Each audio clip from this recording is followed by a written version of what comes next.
Hello everyone, welcome back to my channel. I hope you all are doing well and enjoy my fan fictions. So let's start our fan fiction journey. ये please let me die का 13th episode है. Previous part में हमने देखा था कि wing ने वांग जी को बहुत ज़्यादा ही गुस्सा दिला दिया था और जिस वजह से वांग जी ने विंग को फोर्स किया था और रात भर विंग को बहुत ज़्यादा ही टॉर्चर किया था. वांग जी को भी सुबह उठने के बाद इसका कहीं ना कहीं रिग्रेट था क्योंकि विंग की पूरी बॉडी बाइट मार्क्स और हिकिस से कवर थी. Let's start our new chapter. So अभी वांग जी विंग के सामने बेड पर बैठा हुआ था. विंग जहाँ नीचे देख रहा था वांग जी विंग की तरफ ही देख रहा था. वांग जी ने अपना एक हाथ विंग की हाथों पर रखा और उसे हल्का सा प्रेस किया. विंग ने अपनी आंखें टाइटली बंद कर ली और वो खुद को प्रिपेयर करने लगा. उसे लगा फिर से वांग जी उसके साथ वही सब करने वाला है, पर वांग जी सिर्फ विंग से कुछ बातें करना चाहता था. वांग जी ने विंग से अपनी थोड़ा कोल्ड टोन में कहा, ऊपर देखो. पर हर बार की तरह इस बार भी विंग ने वांग जी के ऑर्डर्स को डिसोबे किया. वांग जी ने एक डीप ब्रेथ ली और फिर से अपने दूसरे हाथ से विंग के फेस को हल्का सा होल्ड किया और उसे ऊपर उठाया. अब विंग और वांग जी एक दूसरे की आंखों में देख रहे थे. वांग जी ने विंग से कहा, देखो बेबी बॉय, समझने की कोशिश करो. तुम सिचुएशन को मिसअंडरस्टैंड कर रहे हो. तुम्हारी गलती है कि तुमने कॉन्ट्रैक्ट नहीं पढ़ा. इसमें मेरा कोई भी फॉल्ट नहीं है. मैंने तुम्हें कोई फोर्स नहीं किया था वो कॉन्ट्रैक्ट साइन करने के लिए. मैं सिर्फ उस कॉन्ट्रैक्ट थ्रू अपने लिए एक सेक्स स्लेव चाहता था जो मेरी फिजिकल नीड्स को और सेक्स नीड को कंप्लीट कर सके. सो तुम मुझे इस बात के लिए ब्लेम नहीं कर सकते. अगर तुम ये सब हर रोज़ नहीं चाहते हो तो तुम्हें मेरे साथ कंफर्टेबल होना होगा. इन सब चीज़ों में कॉन्ट्रैक्ट ना पढ़ना, बिना पढ़े साइन करना, ये तुम्हारी गलती है. मैंने कोई भी गलती नहीं की है, तो तुम मुझे बार बार ब्लेम नहीं कर सकते. तुम्हें ये सब डिस्गस्टिंग लगता है, इसलिए तुम्हारे लिए ये इतना मुश्किल है.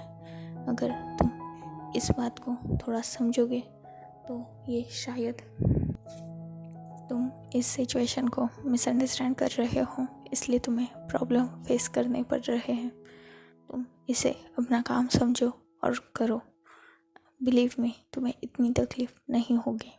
आई नो ये सब डिस्गस्टिंग है, बट ये तुम्हारा काम है. अभी मुझे सर्व करना तुम्हारा काम है, तो समझो और मुझे मजबूर मत करो हर रोज़ कि मैं तुम्हें फोर्स करूं, क्योंकि मैं भी ऐसा रिलेशनशिप नहीं चाहता.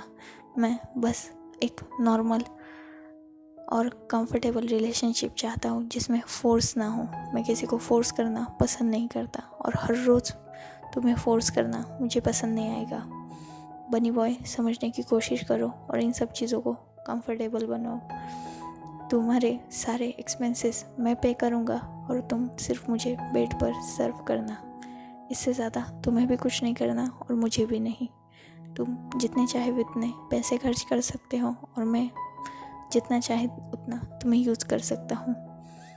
और ख़ुद को इतना फोर्स मत करो और मुझे भी खुद को फोर्स करने के लिए मत लगाओ. सिचुएशन जितनी जल्दी अंडरस्टैंड करोगे उतनी ही जल्दी ये सब तुम्हारे लिए ईजी होगा. आई होप कि तुम जल्द से जल्द इस सिचुएशन को समझोगे और मेरे साथ मिसबिहेव करना बंद कर दोगे, क्योंकि अगर तुम कंटिन्यूसली ऐसा ही करते रहोगे तो मैं तुम्हें कोई गारंटी नहीं देता कि मैं अपनी हदें नहीं पार करूँगा. मैं तुम्हें हर रोज़ फोर्स नहीं करना चाहता, तो समझो और अब इसे एक डिस्गस्टिंग थिंग की जगह अपने वर्क की जगह लो. सो मुझे निकलना है. अपना खाना खा लेना, फूड स्किप अभी मत करना, ओके. और आई होप कि जब मैं शाम को आऊँ तुम एक स्माइल के साथ मेरा वेलकम करोगे. और मुझे मजबूर नहीं करोगे कि मैं फिर से तुम पर गुस्सा हूँ या तुम्हें फोर्स करूँ। मैं निकलता हूँ, मेरी बातों के बारे में ज़रा सोचना। इतना बोलकर वांग जी बाहर चला गया। अब लगभग 30 दिन बीत चुके थे। इन 30 दिनों में विंग का बिहेवियर वांग जी की तरफ बहुत सा चेंज हो चुका था। विंग अब पहले जैसा वांग जी पर कोई गुस्सा नहीं करता था। विंग शांति से वांग जी को खुद के ऊपर एक्सेप्ट करता था। भले ही विंग को अभी भी ये सब पसंद नहीं था, पर फिर भी वो इतना तो समझ चुका था कि वांग जी सही कह रहा है। ये अब उसका काम है और उसे इसे काम की तरह ही लेना होगा। और विंग को इस बात का कहीं ना कहीं सेटिस्फेक्शन भी थी कि वांग जी वो इकलौता पर्सन है जिसे विंग को सेटिस्फाइड करना है। वांग जी उसे किसी और को तो नहीं सौंप रहा ना, तो बस वांग जी वो एक ही इंसान है जिसके सामने विंग को ये सब करना है। तो उसे अब इन चीज़ों से कोई प्रॉब्लम तो नहीं थी। भले ही वो कंफर्टेबल नहीं था, पर उसे अब इन सब चीज़ों से कोई प्रॉब्लम भी नहीं थी। बस वो स्टार्टिंग के 2 दिन थे कि वांग जी ने विंग को फोर्स किया था। उसके बाद विंग भी वांग जी को गुस्सा ना दिलाए इसका पूरा कोशिश करता था, और वांग जी भी इस बात की पूरी कोशिश करता था कि वो विंग को ज़्यादा पेन ना दे और ज़्यादा से ज़्यादा प्लेजर फील करवा सके। अब उन दोनों को साथ में रहते हुए 30 दिन बीत चुके थे। इन दिनों में बहुत कुछ बदल चुका था। जैसे विंग ने वांग जी को अपने घर में से मेंशन में से सारी मेट्स को निकालने के लिए कह दिया था। अब उस बड़े से मेंशन में विंग अकेला था। एक्चुअली विंग नहीं चाहता था कि उसे कोई देखे या कोई भी इंफॉर्मेशन बाहर जाए, क्योंकि विंग वांग जी से ज़्यादा इन सब चीज़ों को किसी और के सामने रिवील ना होने देना चाहता था। सो विंग के कहने पर वांग जी ने भी ये बात मान ली थी। वांग जी ने विंग को वार्न किया था कि वो भाग नहीं सकता, और विंग ने भी इस बात पर अग्री किया था। अब विंग को सिर्फ 2 गार्ड ही गार्ड करते थे, जो मेंशन के गेट के अंदर नहीं बाहर रहते थे। विंग को वो जो लगे वो ला कर देते थे, पर उन दोनों ने भी विंग का चेहरा नहीं देखा था, क्योंकि जब भी वो अंदर आते तो विंग तुरंत अपने फेस पर एक मास्क वेयर कर लेता था, जिससे वो दोनों भी विंग का चेहरा नहीं जानते थे। और ख़ासकर ऐसा बहुत कम होता था कि वो विंग के आमने सामने आए, क्योंकि वांग जी ने उन्हें कह दिया था कि विंग को जो भी लगे वो विंग टेक्स्ट मैसेज थ्रू उन गार्ड्स को बता देगा, और वो गार्ड वो सब चीज़ें लाकर सिर्फ विंग के डोर पर रख के चले जाएंगे, उस मेंशन के मेन डोर पर रख के चले जाएंगे। और वो गार्ड्स भी वैसा ही करते थे, जिस वजह से विंग और उनका सिर्फ 1 या 2 बार ही इन दिनों में आमना सामना हुआ था। बाकी विंग को वांग जी ने कुछ रैबिट्स ला के दिए थे, जिनके साथ विंग खेलता था। विंग और वांग जी में अब नॉर्मल बातें स्टार्ट हो चुकी थी, जैसे दिन कैसा गया, क्या हुआ, कैसे हुआ। वांग जी विंग को कुछ बिजनेस की बातें बताता था, जो वांग जी के हिसाब से पूरी दुनिया को पता थी। मतलब वांग जी विंग को कॉन्फिडेंशियल बातें नहीं बताता था, या उसके वर्क रिलेटेड जो सीक्रेट्स थे वो वांग जी विंग के सामने रिवील नहीं करता था। वांग जी ज़्यादा से ज़्यादा विंग के साथ मेंशन में ही रहता था, और विंग ही उन दोनों के लिए डिनर, ब्रेकफास्ट और लंच भी बनाया करता था। पर विंग इन दिनों बाहर भी, मतलब इन 30 दिनों में मेंशन से बाहर कभी नहीं गया था। सो वांग जी आज विंग के पास आया और उसने कहा, कॉन्ट्रैक्ट के मुताबिक 30 दिन कंप्लीट हो चुके हैं। अगर तुम चाहो तो 24 घंटे तुम अपने लिए जी सकते हो। विंग तो ये बात ऑलमोस्ट भूल चुका था, क्योंकि उसे बाहर की दुनिया से कुछ ज़्यादा लेना देना था नहीं। वांग जी थ्रू उसे ये तो पता चल गया था कि जियांग चैंग ठीक है। मतलब वांग जी ने एक बार ऐसे ही बिजनेस रिलेटेड बताते बताते ये विंग को बता दिया था। ये जानकर विंग भी बहुत खुश था। सो वो भूल ही गया था कि उसने कॉन्ट्रैक्ट में ऐसी कोई कंडीशन ऐड भी की थी। उसने हाँ कहा और तब वांग जी ने उससे कहा, ठीक है, कल रेडी रहना, हम सुबह मैं तुम्हें सुबह तुम जहाँ चाहोगे वहाँ छोड़ दूँगा, या तुम चाहे तो मेरी कार लेके जा सकते हो। वांग जी ने कहा, ठीक है, इस बारे में सुबह सोचेंगे। ये बात करके वो दोनों ही सो गए। आज रात वांग जी ने विंग को किसी भी तरह से नाइट एक्टिविटी में इन्वॉल्व नहीं किया था, क्योंकि वो जानता था कल विंग को बाहर जाना है और वो विंग को फर्स्ट टाइम बाहर जाते हुए पेन नहीं देना चाहता था, जिस वजह से वो सिर्फ विंग को हक करके सो गया था।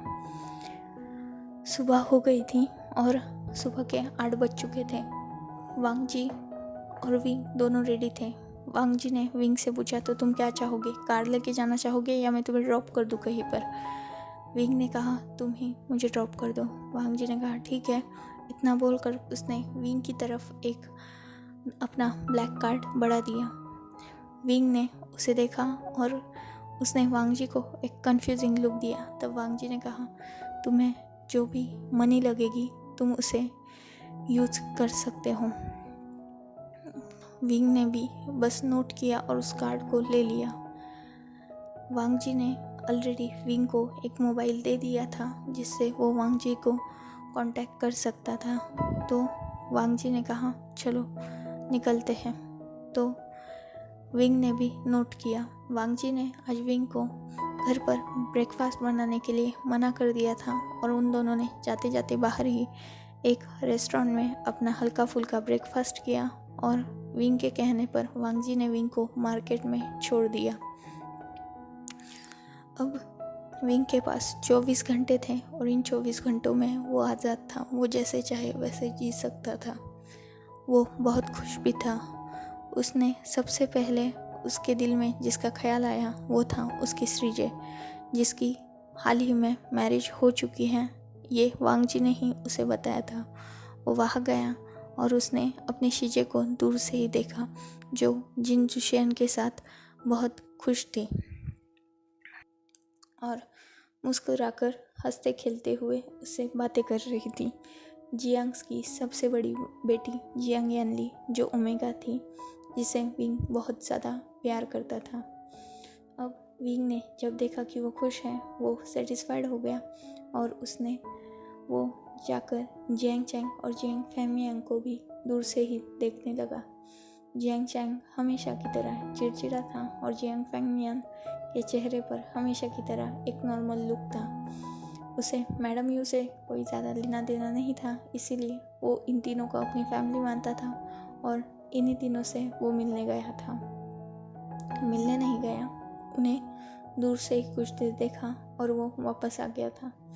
अभी भी उसके पास बहुत सारा वक्त था। मतलब ये काम उसने लगभग 3 से 4 घंटे में, ज़्यादा से ज़्यादा 5-6 घंटे में कंप्लीट कर दिया था और अभी भी उसके पास बहुत सारा वक्त था। विंग को भी समझ में नहीं आ रहा था कि वो इतने सारे वक्त तक क्या करे, तो वो इधर उधर स्ट्रीट पर घूमने लगा। विंग को घूमते घूमते अभी 5 घंटे बीत चुके थे। मतलब 5 घंटे वो स्ट्रीट पर ऐसे ही घूम रहा था, पर विंग को यहाँ कुछ अच्छा नहीं लग रहा था। उसे अब ये भीड़ पसंद नहीं आ रही थी। भले ही मेंशन का उसे वो सन्नाटा भी कुछ ज़्यादा पसंद नहीं था, फिर भी पता नहीं क्यों अब विंग को वो लाइफ पसंद आने लगी थी। एक पीसफुल लाइफ जिसमें कोई नहीं था जो विंग को किसी बात पर कुछ बोल सके। वहाँ सिर्फ वांग जी था और वांग जी और विंग के बीच भी कुछ ज़्यादा इमोशंस नहीं थे, जिस वजह से विंग बहुत फ्रीली वहाँ जीता था। विंग मेंशन में भले ही उन 4 दीवारों के बीच में था, पर वो वहाँ ऐसे जीता था जैसे वो बस यही जीना चाहता था। वो कैद अब विंग के लिए कैद नहीं रह गई थी। भले ही उसे वांग जी का और अपना रिलेशनशिप पसंद नहीं था, मतलब रात को वांग जी का उसके पास आना उसे पसंद नहीं था, पर कहीं ना कहीं दिन की लाइफ के साथ विंग ने एडजस्ट कर लिया था। तो करीबन 10 घंटे अपने मर्जी से बिताने के बाद अब विंग बहुत बोर हो चुका था।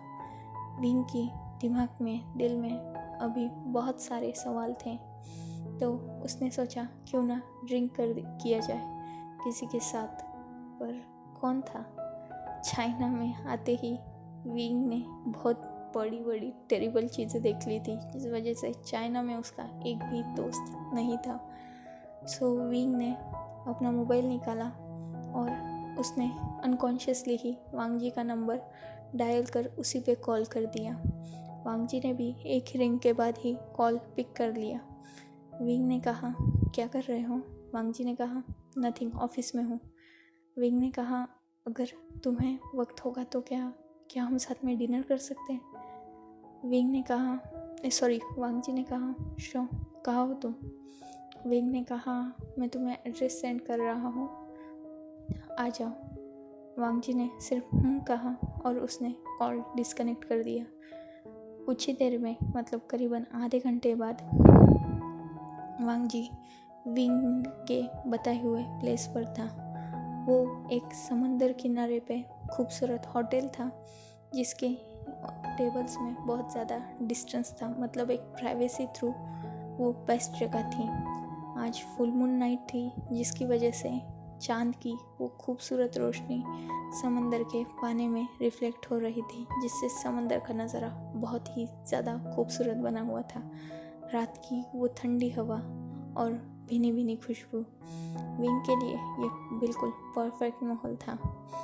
वांग जी भी वहाँ पहुँच गया था और उसने विंग को देखा, जो एक टेबल पर, एक कॉर्नर वाली टेबल पर, सबसे लास्ट वाली टेबल पर बैठा हुआ था और समंदर की तरफ देख रहा था। वांग जी भी जाकर उसके सामने बैठ गया। विंग ने वांग जी को देखा और वो फिर से समंदर की तरफ देखने लगा। वांग जी ने भी कुछ पूछा नहीं और वो भी समंदर का नज़ारा देखने लगा। वांग जी भी अपने बिजनेस में या अपने वर्क में इतना बिजी रहता था कि वो भी कभी पीसफुल लाइफ जी ही नहीं पाया था। इसीलिए उसे कहीं ना कहीं बहुत अच्छा लग रहा था। विंग बहुत कंफर्टेबल था इन सब चीज़ों में, तो वांग जी ने भी शांति से विंग को डिस्टर्ब ना करना ही सही समझा और वो भी उस नज़ारे को, उस ब्यूटीफुल व्यू को एंजॉय करने लगा। करीबन आधे घंटे बाद विंग ने वांग जी की तरफ देखा और कहा, मुझे भूख लगी है। वांग जी ने नोट किया और उसने वेटर को बुलाया, जिसे वांग जी कुछ देर पहले जाने का इशारा करके भेज चुका था। एक्चुअली वांग जी के आते ही वेटर विंग और वांग जी के टेबल पर आ रहा था, पर वांग जी ने जब देखा कि विंग का बिल्कुल मन नहीं है, उसने तुरंत वेटर को ना आने का इशारा कर भेज दिया। अब वांग जी ने वेटर को बुलाया और कुछ ऑर्डर किया। विंग ने इस पूरे दौरान कुछ भी नहीं बोला, ना उसने वांग जी की तरफ देखा। विंग ने फिर से एक बार वांग जी की तरफ देखा और कहा, मुझे ड्रिंक करना है, वो भी बहुत सारा। विंग ने फिर से नोट किया और वेटर को वाइन लाने के लिए कह दिया। वेटर ऑर्डर लेकर वहाँ से चला गया और थोड़ी ही देर में खाने के साथ बहुत 2-3 वाइन के बॉटल्स लेकर भी वहाँ आ गया। वांग जी ने वेटर को वहाँ से जाने के लिए कहा और वो विंग को फूड सर्व करने लगा। विंग ने भी कुछ नहीं कहा, इनफैक्ट उसने तो वांग जी को फूड भी सर्व नहीं किया और वो सीधा खाने लगा। वांग जी ने अपने लिए भी फूड सर्व किया और वो उसे खाने लगा। कुछ देर बाद ही विंग का फूड जब फिनिश हुआ, उसने अल्कोहल के कुछ बॉटल्स लिए और वो डायरेक्टली बॉटल से ही ड्रिंक करने लगा। वांग जी ने भी विंग से कुछ नहीं कहा, वो तो अभी भी अपना फूड ही एंजॉय कर रहा था। विंग ने अपनी चेयर भी हल्की सी समंदर की तरफ ही ले ली थी और वांग जी की तरफ उसका, मतलब वो साइड से बैठा था, वो वांग जी के फेस टू फेस नहीं था। विंग की बस एक साइड वांग जी को विजिबल थी। विंग कंटिन्यू ड्रिंक कर रहा था। अब उसने 1-2 बॉटल ख़त्म की और उसने अपनी चेयर फिर से वांग जी की तरफ की और कहा, कितना ब्यूटीफुल है ना ये सब कुछ। वांग जी ने भी नोट किया। विंग ने अपना हेड टेबल पर रख दिया और वो वैसे ही उस व्यू को एंजॉय करने लगा। वांग जी ने भी कुछ नहीं कहा और वो भी शांति से अपना फूड एंजॉय कर रहा था। वांग जी ने ड्रिंक नहीं की थी और विंग ने ओवर ड्रिंक कर रखी थी। वांग जी ने भी विंग को नहीं रोका था। करीबन 10 से 15 मिनट के बाद विंग ने वांग जी से कहा, काश ये पल बस यही रुक जाए। वांग जी को विंग की बातों का मतलब तो नहीं समझ में आ रहा था, पर वो ये समझ गया था कि विंग बहुत ज़्यादा दुखी है। So enough for today. Let's take a break. Next chapter in next video. If you like my explanation, like, comment and subscribe my channel. I hopefully you all are enjoying this journey. Goodbye. Take care. Enjoy your beautiful life.